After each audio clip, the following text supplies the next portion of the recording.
What does God want you to do? It's not what you want to do, it's what does God want you to do? And this was a statement that was put to me by Robert Kiyosaki, the author of Rich Dad, Poor Dad, one of the greats when it comes to really understanding the concept of building wealth and not sitting around and waiting for a paycheck, or some call it a handout.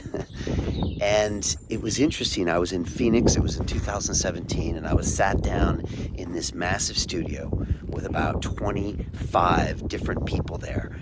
I remember one of the assistants came over and said, "Would you like something to drink?" And I was like, "Yeah, I'd like a Diet Coke." And they had a little microphone and they said, "Talent needs a Diet Coke. Talent needs a Diet Coke." And I was like, "Oh, wow, this is very professional. I'm the talent."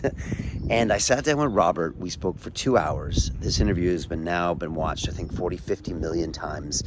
Sometimes I catch it on YouTube and I'm speaking Russian. Someone's like dubbed it into different languages. And Robert said to me during that conversation something that stuck with me and will stick with me the rest of my life, and something I think can help you in a deep way. And he said, "Brian, I don't care what you want to do.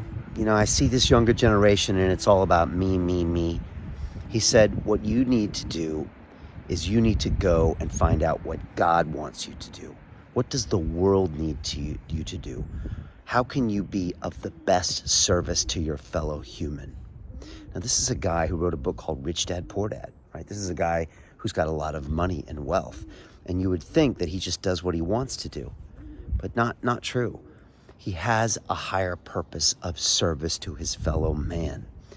And I see this in almost all of the successful high performance people that I've met, ones that have generated trillions in wealth, billions in assets, and spend millions as they please.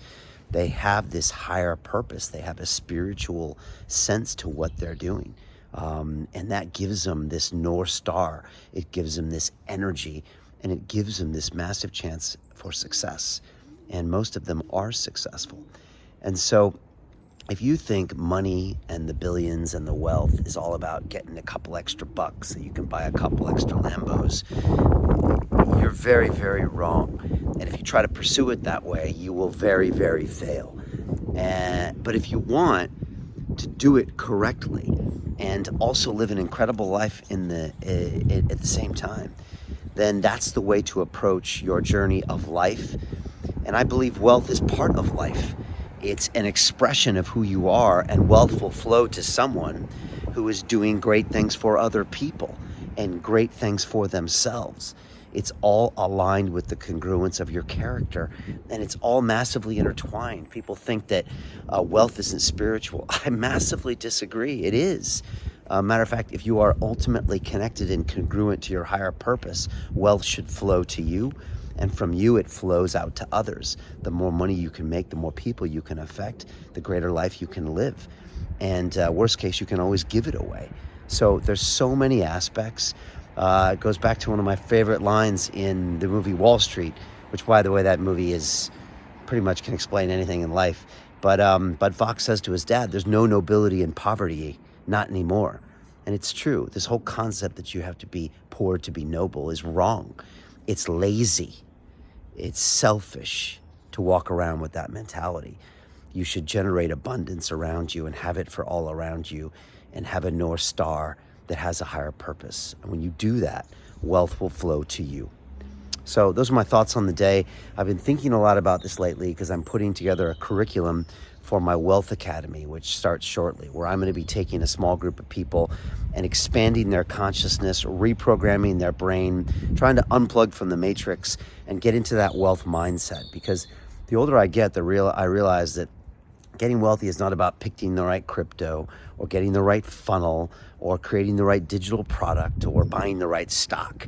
It's really a mindset. And if you don't have it, you will never be wealthy, no matter what other devices that you use. Now, don't get me wrong, you need to understand those other things too, because you can't meditate on a mountain and have it come to you.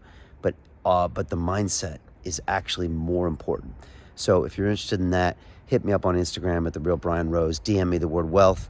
Head over to learnreal.tv/wealth if you want to learn more. I just did a 90-minute free masterclass all about this. So check it out, learn, and find a way to change your brain, and it will change your game. And you can really bring wealth into your life in so many aspects and live a completely different life as to one of just scarcity and stress and anxiety.